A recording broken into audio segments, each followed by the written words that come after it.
We're interrupting programmes to tell you that Diana, Princess of Wales, is gravely ill in intensive care in Palace's Salpêtrière Hospital after being seriously injured in a car crash which killed her friend, the Harrods Air Dodi fired. The car is still in the tunnel where it crashed. The accident happened shortly after midnight. Diana and her friend Dodi Al Fayed have been dining at the Ritz Hotel, and we have just received news from the Press Association that in fact her injuries may be more serious, perhaps much more serious than we had imagined beforehand. Policemen clear the way for the princess £17 million richer after her divorce deal. She had everything to live for in that last tragic summer. She was out there having fun. Al Fayed's multi-million-pound yacht. Tonight, another royal controversy sparkles. Not only was he known as a playboy, but he was engaged to somebody else. She looks really quite sexy, but then she's a single woman in her 30s. Why not? Falling in love with a doctor and a heart surgeon to boot. I mean, it's astonishing. Diana was divorced. Was Diana going to marry Dodi Fayed? This was front-page tabloid news. She was alone. She shouldn't have been there alone. I remember being asked to watch a very harrowing tape, and I thought, I know that look. She was not happy. It was the perfect storm, and it ended in tragedy. If there was no money in the photographs, they would have been after her in the tunnel.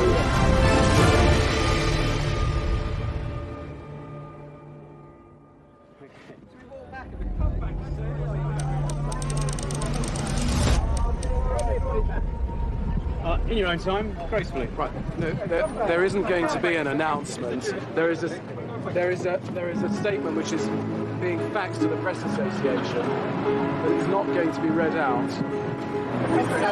Hold them out. Almost exactly a year to the day before her death, Diana, Princess of Wales, finalises her divorce with Prince Charles. Come right out. Come right. Policemen clear the way for the princess this evening as she leaves a London hotel. Grim-faced, but £17 million richer after her divorce deal, ITN has learned authoritatively. A lot of water had gone under the bridge between Charles and Diana. All the unhappiness, all the War of the Waleses, all the book writing and the television interviews and things, all of that was over. Diana never wanted a divorce. She told me that when we were together at the palace, and she was saying, it's not what I'm looking for at all. And after that, I think she began to put her life together again. She looked fit, she looked great, she was an international celebrity on the world stage. Let me put it this way, I thought she was a kind of a cross between but she had the compassion of a nun. She became an absolute global superstar. She even had folk like a certain Donald Trump trying to date her. Diana's divorce settlement allows her to remain in Kensington Palace. She maintains an office, but no longer has access to a full team of royal staff. Diana was downsizing. She was still living in apartments 8 and 9 at Kensington Palace, but now she had to pay for her own staff. Suddenly, people started to disappear. And in the end, there were very few people left. There was me, the chef, and a part-time dresser. And that was it. She jettisoned her bodyguards, which was not a good idea, actually, her protection officers. And she said, I went downstairs to get in the car the other day and there was no petrol in it. And I'd quite forgotten you got to fill your car up with petrol. So she was learning a new way of existing. I think any woman who finds herself divorced at that stage of her life, mid-30s, you know, you've got to learn to stand on your 2 feet. Diana firmly believed that something special would happen, that a role would be given to her, that she could continue in a new life and represent her country. That was important to her. Diana's search for a new role comes at a time when Britain is also seeking a new future. Labour Party, 20,000. A victorious Labour Prime Minister at the gates of Downing Street and a piece of political history. This was simply unprecedented. New Labour, under Tony Blair, win the general election. Our big message was modernisation. The one thing that I think people thought about Princess Diana is that she was a very modern reflection of where she came from. And I think what she knew was that she had this ability to cut through. I think she was interested in a very kind of loose, informal way, her role as a kind of ambassador for Britain. And I remember at one point, I think I wrote this in my diary, that Tony couldn't decide whether to flirt or be a statesman. Now, always a crowd puller of exceptional power, she seeks some sort of ambassadorial role linked to charitable concerns. Diana may have a long-term game plan, but this doesn't stop her getting to work on causes closest to her heart. One of the chosen few charities is the English National Ballet. When the Princess attends its annual gala, the world gets its first glimpse of the new single Diana. As a young girl, she'd wanted to be a ballet dancer, but had grown too tall. And so this was a rather special event. She turns up, she watches it. It's full of, well-known people in the ballet world. But she loved it because it was something she wanted to do. And she looked, why not? She wanted to break away in part from her old life, find new challenges, and make a change, turn the page, if you like. But the new Diana is more than a philanthropic force. From ballet to battlefields. 9 days after the London Gala, she brings landmines to international attention. I am not a political figure, and as I said at the time, and I'd like to reiterate now, my interests are humanitarian. 5 days later, Diana takes this message across the world. She was lauded at ceremonies in New York. She went to the White House and met Hillary Clinton to discuss her landmines campaign. There are said, ladies and gentlemen, to be around 110 million landmines undetected in the world. And all the time you felt she was sort of shedding her past in order to prepare for her future. She was a great ambassador for Britain. People loved her, they flocked to her, and she took the brand of the British monarchy and of Britain itself across the world. Even living saints need the princess. Mother Teresa, who was terminally ill by this time, invites Diana to her missionary of charity convent in the Bronx. Even when the royals abandoned her, she was still probably our #1 ambassador. She was a woman who had everything. She had beauty, she had money, she had power, she had influence. Anybody in the world she wanted to meet, they wanted to meet her, Mother Teresa, whoever it was. This 8-day trip to the States sees Diana operating on her own, without royal security, casting off the symbols of her old life. This unprecedented. There had never been a sale quite like it, and no one had dared speculate how much this American audience would spend. I think once the trappings of royalty, including her own title, HRH, were taken away from her, she felt maybe that she should get rid of a whole lot of other things in her life. And so suddenly we that she was going to auction all these fantastic gowns that she'd been given over the years. She says, come on down to the wardrobe room with me. And she had a room as big as most people's sitting rooms, covered with wardrobes all the way around. And all her clothes were in colour coordination from white right the way around the room to black. So she flung open all the doors and picked out one dress one by one and told me the story behind it and said, oh, this is the one I wore at the White House. Do you remember me dancing with John Travolta? Put that on the rail. Oh, and this one, this is an old friend. Do you remember when Charles danced with me? Oh, I do remember this one. That can go as well. Until the whole wardrobe was empty. The new Diana takes a huge gamble. At 70,000, 75,000. From the very first lot, it was clear there were some big checkbooks in the room. Lot 2, the dress the princess wore the night her husband admitted his adultery, went for almost as much. $65,000. For you, sir. I went to the auction in New York, I think it was, and it was fantastic to see the figures that these dresses fetch. You know, thousands and tens of thousands of pounds. But the best was to be the dress in which she met the Reagans and then danced with John Travolta. 200,000 last time. £120,000 for a single dress. And I think it was more than just raising money for charity. It was a clearing out of her old life and a thought of how things were going to be different in the future. Many buyers were far from sure what they'd do with them. We're going to frame it, put it on loan to museums. Oh no, she's going to let me wear it. She's going to let me wear it. We have no idea what we're going to do with it yet, but we'll think of something. Whatever their reasons, they contributed enormous sums to AIDS and cancer charities, sums that can't fail to have pleased the princess herself. After raising more than £3.5 million for charity, Diana appears happier than ever. But behind the scenes, there's real turmoil. A 2-year secret affair is collapsing, and her life is about to spiral out of control.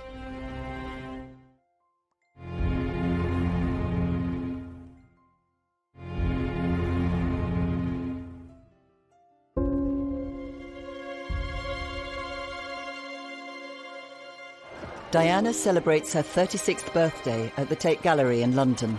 The gallery was opened in 1897 by the Princess of Wales. Today's princess seemed very cheerful on this, her first birthday since her divorce. The guest list reflects not just the cream of London society, but also the greatest names in British cool and Hollywood glamour. She was making new friends. Her traditional friends, the sort of aristocratic type of people that she'd grown up with, were being replaced by celebrities. There was Elton John, there was Versace. David Bowie's wife was there, Steve Martin, some, Hollywood glitterati, as well as a few members of the royal family. It was a big event, 500 people, I think, and she looked absolutely stunning. I mean, she was dressed to kill. But for Diana, there is one guest in this star-studded reception who is conspicuous by his absence. An eminent heart surgeon called Hasnat Khan. There'd been rumours for quite a long time that Diana was in love with a heart surgeon, but nobody knew quite who or whether it was true. In 1996, Diana developed an obsession for heart surgery. She received much criticism for allowing a film crew to follow her into the operating theatre. I remember her telling me once when I was at the palace that she loved to go and watch heart and see for myself what wonderful work the doctors and nurses do. Well, you gather information much more from the visual contact rather than reading books, I find. So when I stand up and speak about the various subjects, whatever it is, I find it more beneficial if I've actually seen it. She said, the heart, it's so important, Jenny, isn't it? The heart, it means everything. But there are other matters of the heart at stake too.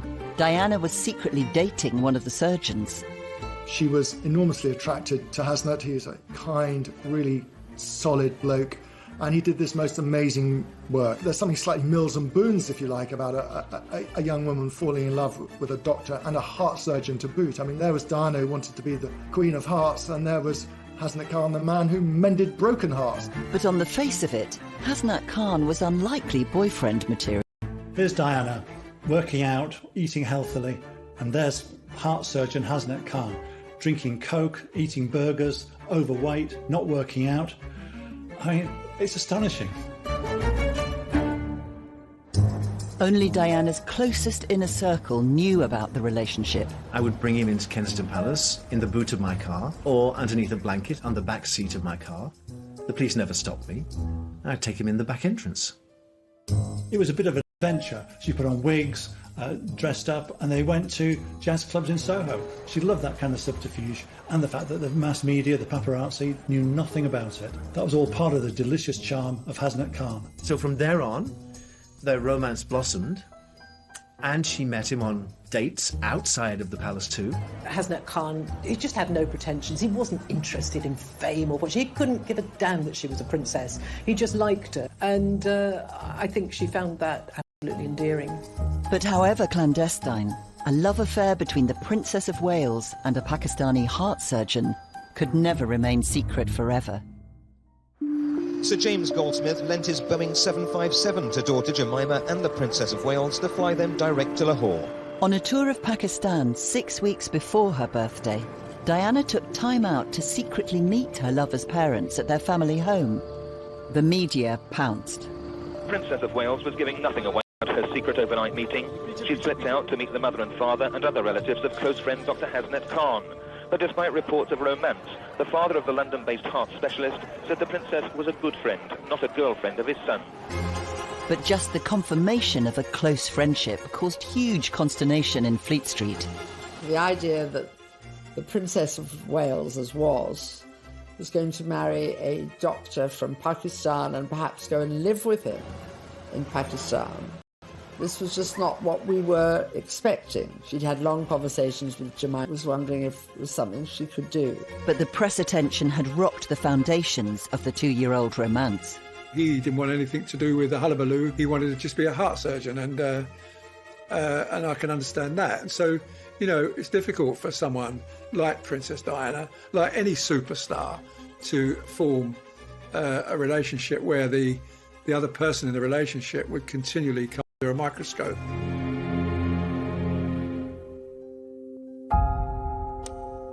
Reportedly a week after the celebrity birthday bash, Diana and Khan have a row at a secret Hyde Park meeting. She once again faces rejection by a love of her life. She told me, no one will want me, no one will want the baggage I come with. And in the end, she was right, because he felt he didn't want to live in that kind of goldfish bowl with that kind of limelight. His world was so utterly different from Diana's, and it was very hard to see how he could be her plus one and she could be the wife of a hospital doctor. With her relationship on the rocks, Diana's summer is about to spiral out of control. Just 2 days later, she finds herself tackling another major dilemma in her personal life. Diana's big problem after the separation from Prince Charles was what to do with the boys during the summer. Where to take them, what to do. Since the princess gave up her royal protection officers, options are limited. She needs a location that provides both privacy and security. Help comes from an unexpected quarter. Mohammed Al Fayed was a fixture for the royal family. His stall, Harrods, was patronised by members of the royal family in their circle. He was very friendly with the royal family at that time and even used to sponsor their events. Mohammed Al Fayed said, look, you love the south of France, you'll love the heat, you'll be on a boat, you'll be well away from everybody. And she thought, why not? So when Diana asked the Queen if she could take William and Harry down to the south of France, then it was just simply waved through. Diana and her boys take the Harrods private jet to Al Fayed's villa in Saint-Tropez. But the press are onto them and start to question her choice of host. Mohammed Al Fayed's multi-million-pound yacht, moored here on the French Riviera, resort to the very rich, where tonight another royal controversy sparkles. The photograph, which has incensed some MPs. Diana, Princess of Wales, arm in arm with the Harrods boss on board his yacht. The Saint-Tropez villa of Diana's friend Mohammed Al Fayed. In full view of waiting press and TV cameras, the princess went to the beach beside it today. She seemed unconcerned by all the attention. The press are having a long lens field day. They were swimming a lot together, they were on the jet skis, they were going off on the yacht somewhere for the day. They had a fun time. I mean, it was the of it. But Diana becomes increasingly irritated by the press intrusion and starts to cryptically toy with reporters. Seeking out British journalists on a boat they'd hired, she was widely reported as telling them, you are going to get a big surprise with the next thing I do. My sons are always urging me to live abroad. Maybe that's what I should do. The irony is that William has since remarked that that time in the south of France was the worst week's holiday of his life. With the holiday threatening to sour, Al Fayed, keen to keep the good times rolling, makes a call to his eldest son, Dodi. Dodi's down the coast with his fiancée. She's a model, they plan to marry, and he leaves her languishing on his yacht, goes off to his dad's yacht, starts making cow eyes at Diana. He was known as a playboy. Not only was he known as a playboy, but he was engaged to somebody else at that time. So you thought, what on earth is going on here? When Dodi jumps ship, he leaves his supermodel girlfriend, Kelly Fisher, high and dry. She believes they're engaged, and a month later files a lawsuit for breach of contract. Miss Fisher loved, trusted, and believed in Mr. Fayed. In return, he took her love, and he gave every indication that they were going to get married, and that he would fulfill all of his promises to her. Paparazzi images of Diana with Dodi are now appearing all over the world. Back in London, Paul Burrell is holding the fort and facing the music for Diana's increasingly tangled love life. Every time the princess rang me, she'd ask about Hasnett. Have you seen him? Have you been to his pub? What did he say? Has he seen the pictures in the papers? What did he think? Is he jealous? Hasnett was furious that Diana could turn to someone like Dodi Al Fayed, the son of a multimillionaire and a playboy. That wasn't Diana. He knew that wasn't his Diana. In the middle of all this furore, Diana receives devastating news from across the Atlantic. Graphic reports covering the murder of one of her closest friends start coming in. Gianni Versace enjoyed worldwide fame and extraordinary wealth, but this morning it wasn't enough to stop him suffering a brutal and squalid death on his own doorstep. He was in the process of opening the gate when he was approached by a white male, perhaps 25 years old. We're told that apparently shot him at point-blank range. This is the spot where Gianni Versace was gunned down in cold blood yesterday morning. The flowers here are covering up blood stains on the steps. It couldn't be a great contrast between this glamorous location in Miami and this cold-blooded act of murder. 5 days after the death of the international fashion designer, a devastated Diana returns William and Harry to the UK. The boys travel up to Balmoral to spend a month with their father. For photographers, it was a welcome relief. Many of them would have spent the summer crawling through the heather to get their picture. This year, the picture came to them. The next...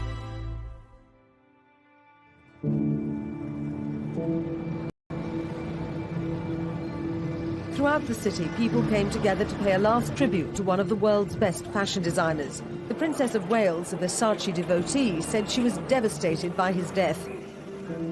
She made her way to the front row, sitting between two stars from the world of music, Elton John on her left, Sting on her right. It deeply moved her. This was only months before she'd die herself. And here she was, sat at Gianni's funeral. She couldn't comprehend it.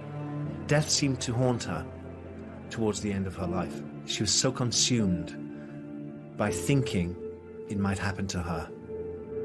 The next time many of Diana's celebrity friends will be together would be at her own funeral.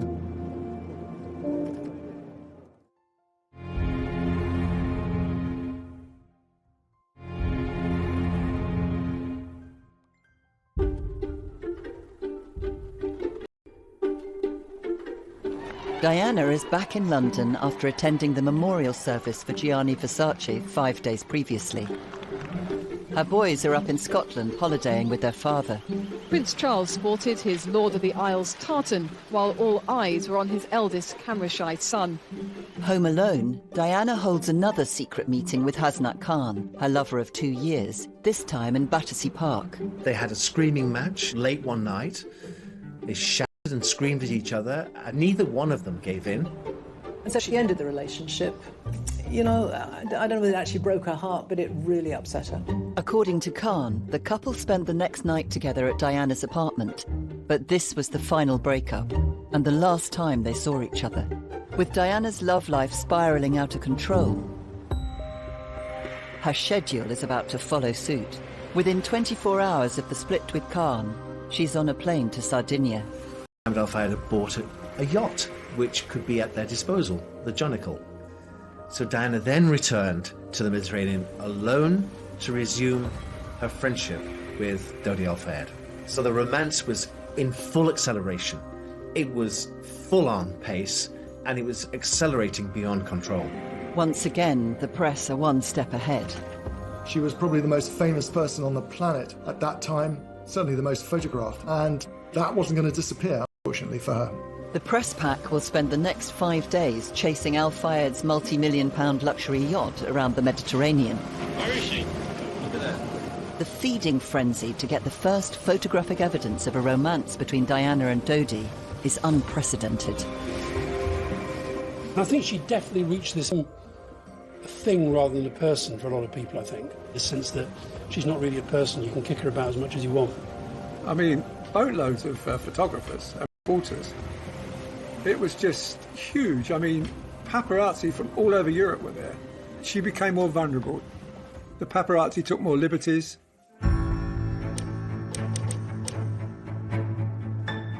It takes less than a day for the paparazzi to start striking tabloid gold.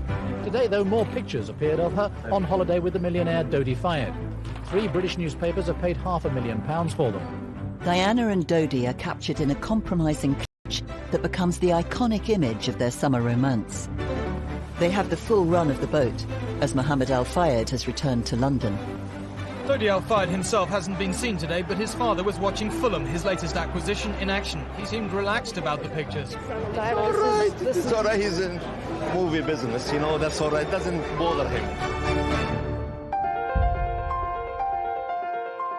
After the chaos of the cruise, Diana and Dodi return briefly to London, with the press even hotter on their heels. Tabloid photographers have laid siege to the Park Lane home of Dodi Fayed. Late last night, the arrival of a car similar to that owned by the Princess of Wales led to reports that the two were sharing an intimate meal. Frustratingly for the photographers, there was no opportunity to see the diners, although their own activities were constantly monitored by security cameras which protect this exclusive part of Mayfair. The very next day, Diana left Dodi and flew to Bosnia. This would be no holiday.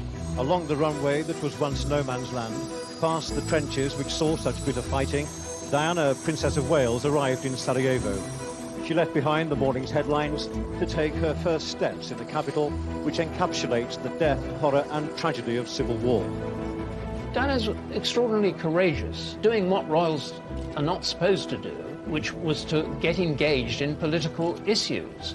And clearly landmines was a political issue, and should have been doing something about clearing them up, and she said so and actually influenced politics as a result. Her trip to Bosnia was really important to Diana. It was part of her humanitarian mission, but it was overshadowed by her romance with Dodi. The mass media were just speculating, will they marry? The princess may also have been apprehensive that the large media pack following her were more interested in matters elsewhere than in the plight of Bosnians. Some came too close. Please don't, she asked. After the frustrations of Bosnia, Diana's whirlwind summer gathers even more pace. She briefly hooks up with Dodi in the UK, then 5 days later jets off for a week-long Greek island cruise with girlfriend Rose from Greece. She's pictured having lunch with William in Kensington. It proves to be the last time they see each other.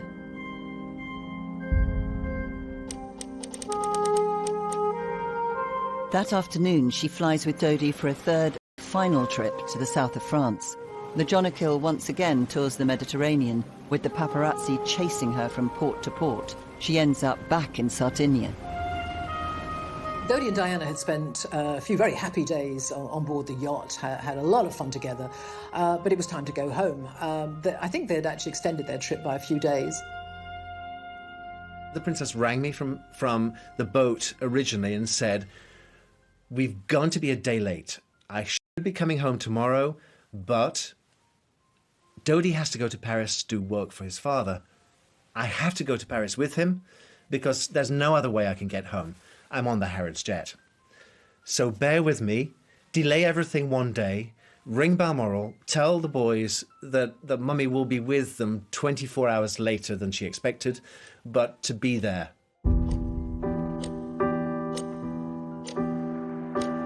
Dodi and Diana leave Sardinia in the Al Fayed family's private jet. They went via Paris because his father, Mohammed Al Fayed, owned the Ritz in Paris. I think it had recently refurbished. He quite wanted to show that off. At the 2008 inquest into Diana's death, grainy CCTV images taken near the Ritz that afternoon capture paparazzi on motorbikes lying in wait. There's a kind of hysteria that overcomes the mass media every so often. And just imagine you're Diana sitting in a limousine and the paparazzi are all around you on the road into Paris, and some stupid scooter drivers are trying to take pictures of you. And during that madcap drive into Paris, she told Dodi, somebody will get killed. After a whistle-stop tour around the sights of Paris, Diana and Dodi arrive at the Ritz. More photographers are gathering outside. In this CCTV footage, much of which has never been seen before, they're shown entering the Ritz Hotel, crossing the lobby. They go into the lift. Diana is smiling, wearing sunglasses pushed back on her head and a cream trouser suit. They certainly seem relaxed in each other's company. Diana spends the afternoon and early evening largely holed up in the Imperial Suite. At 9:30, an attempt to go out to dinner is aborted when they're mobbed by paparazzi. Dodi loses his temper. When they return, their car is surrounded by photographers, and the couple have to be protected by their bodyguards as they re-enter the Ritz. Dodi's security for the princess, who was an international world figure and a member of our royal family. Diana looks furious as she comes in, and the jury heard there's evidence that Dodi was angry about the chaotic scenes and that he allegedly came up with the plan to try and outwit the paparazzi. She didn't have any security of her own, so she had to rely on his professionalism, thinking that he would be, not realizing that he wasn't. If you can have a relationship and build up a trust with your security team, then there's a chance it will work. If it breaks down, if the chemistry disappears, then it's very, very difficult. It probably wasn't the best, and they were unable to give her the privacy that she actually looked for. The roll of the dice And the last few hours of the princess's life was just so unfortunate. Everything worked against her. Nothing was in her favour. She was in the wrong place at the wrong time with the wrong man.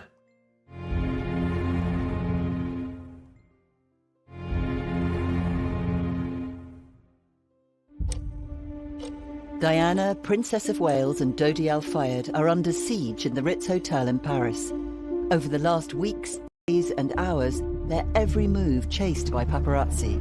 The 2008 inquest into Diana's death used CCTV to meticulously piece together a precise timeline of their final minutes.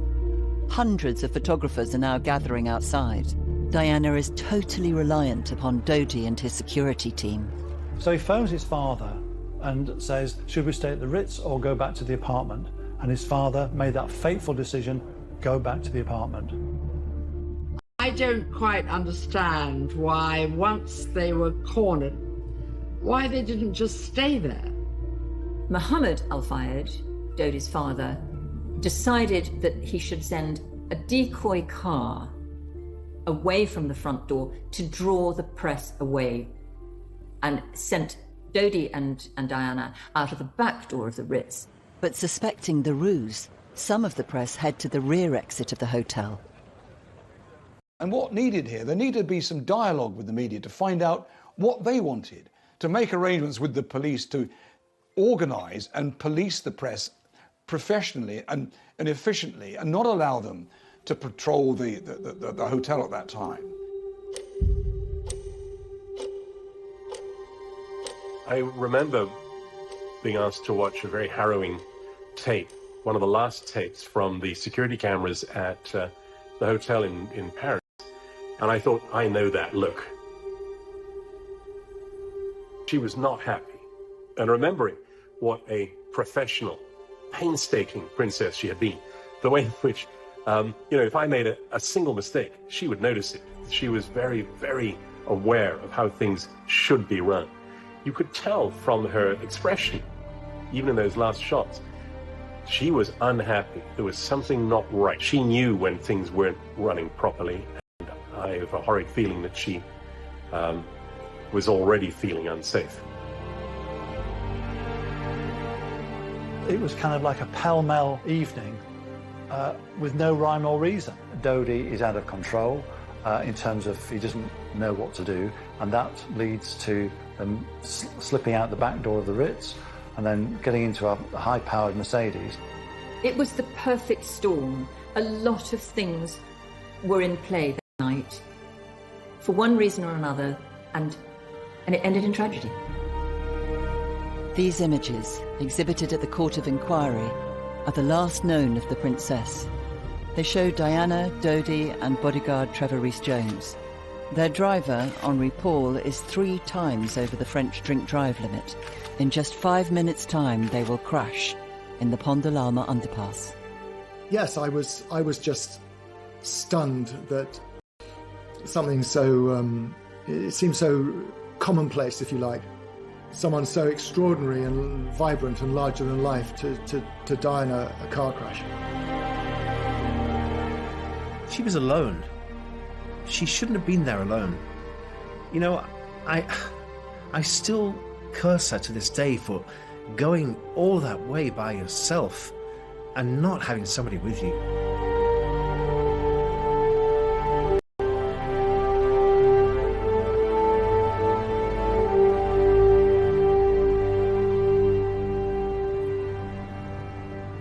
The Mercedes saloon they were travelling in was no more than crumpled metal. It had careered from one side of the underpass to the other. The driver and Dodi Al Fayed died at once. The security man and Diana initially both survived, though ambulancemen spent 2 hours with her at the scene. At about 10 to 1, the news desk rang me in London and said Diana's been involved in some kind of accident. We think she's all right, but a man who was with her might be dead. And obviously I had to get myself to London straight away. And all the way up there I was listening to the news, I was listening to the radio output, and it came via, well, obviously the tone changed. I know what happens with a royal death. I know the procedure. For the very latest, monitoring all the incoming wires into ITN, Tim Wilcox is in our newsroom. Let's go to him now. Well, yes, ago that Diana, Princess of Wales, has died, according to British sources, the Press Association learned this morning. That was followed a few minutes later by another report saying that Paris, Princess Diana dead, according to an unnamed French minister. That was followed again a couple of minutes later by a doctor, again an unnamed doctor, confirming that Princess Diana was dead. It was a fast-moving story as well. Things were happening, the arrangements for Diana's body to be brought back, who was going to go to Paris. There was a lot to say. As well as Prince Charles, Paul Burrell heads to Paris to bring the princess home. I got to Paris on the first plane the next morning, around about 6 o'clock in the morning. And I was met by the British ambassador, who took me to the hospital. And that was a whole different scene. There were so many people. I didn't know where they all belonged, where they all came from. There were people in gowns, there were policemen, there were people in shadows. And I was just away with it. Barely 3 hours ago, Prince Charles arrived in a cortege at the Pitié-Salpêtrière Hospital in central Paris in the British ambassador's car. He was greeted by President Chirac, flanked by the Presidential Guard, a rare French tribute. A sad Madame Chirac kissed on the hand by the Prince. Prince Charles makes the decision to see Diana's body. And when he came out, he was white. He was white. He was literally shaken. I'd never seen him like that before.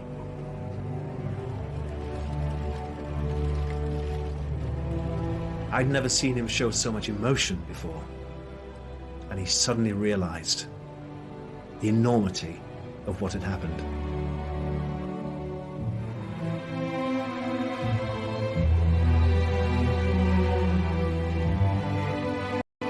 Within the past few minutes, the aircraft carrying the body of Diana, Princess of Wales, has arrived at RAF Northolt in West London.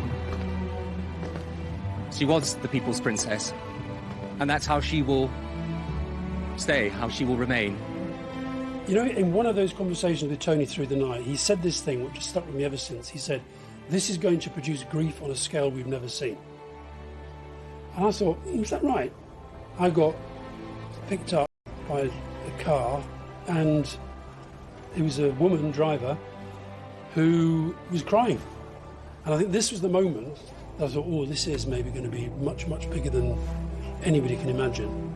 So we got into the cars and we drove into London, and then we were greeted by the most incredible sight of people on footbridges, throwing flowers on opening, and people just getting out on the motorway as the cortege just led its way into London. There was a long queue of people waiting to sign the Book of Condolence. And then I got out of the car and went up to a man. I remember he had a beard and he was middle-aged, and he just looked at me and burst into tears. And I thought, my gosh, this feeling is real. And that was the beginning of the most extraordinary week for me and for the whole country, really. Behind a coffin shrouded in the royal standard and adorned by a spray of her favourite white lilies, drove her two sons, Princes William and Harry, bringing their mother back home. Diana's summer ends in tragedy. A nation unites in grief, but is left searching for answers. If there was no money in the photographs, they wouldn't have been after her in the tunnel. Forced to say goodbye to the people's princess. It is a point to remember that of all the ironies about Diana, perhaps the greatest was this. A girl given the name of the ancient goddess of hunting was, in the end, the most hunted person of the modern age. Here still thousands came. A royal cortege on a motorway slip road surrounded by families stacked up the banks and the bridges. In life, Diana had touched unlikely and unloved places. Today, in death, in an unremarkable urban landscape, she did the same. It's unbelievable to think that it was only a year that Diana had as a single person to do her own thing on her own 2 feet, and then she was gone.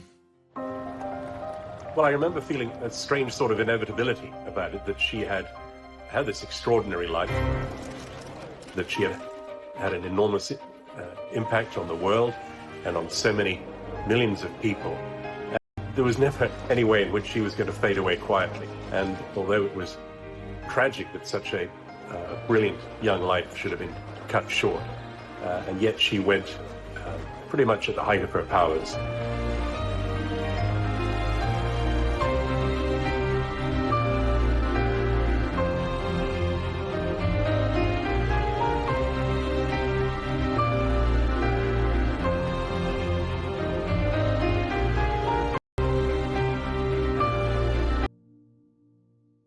Sale quite like it, and no one had dared speculate how much this American audience would spend.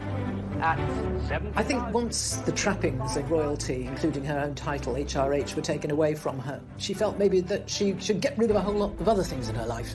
And so suddenly we heard that she was going to auction all these fantastic gowns that she'd been given over the years. She says, come on down to the wardrobe room with me. And she had a room as big as most people's sitting rooms, covered with wardrobes all the way around. And all her clothes were in colour coordination from white right the way around the room to black. So she flung open all the doors and picked out one dress one by one and told me the story behind it and said, oh, this is the one I wore at the White House. Do you remember me dancing with John Travolta? Put that on the rail. Oh, and this one, this is an old friend. Do you remember when Charles danced with me? Oh, I do remember this one. That can go as well. Until the whole wardrobe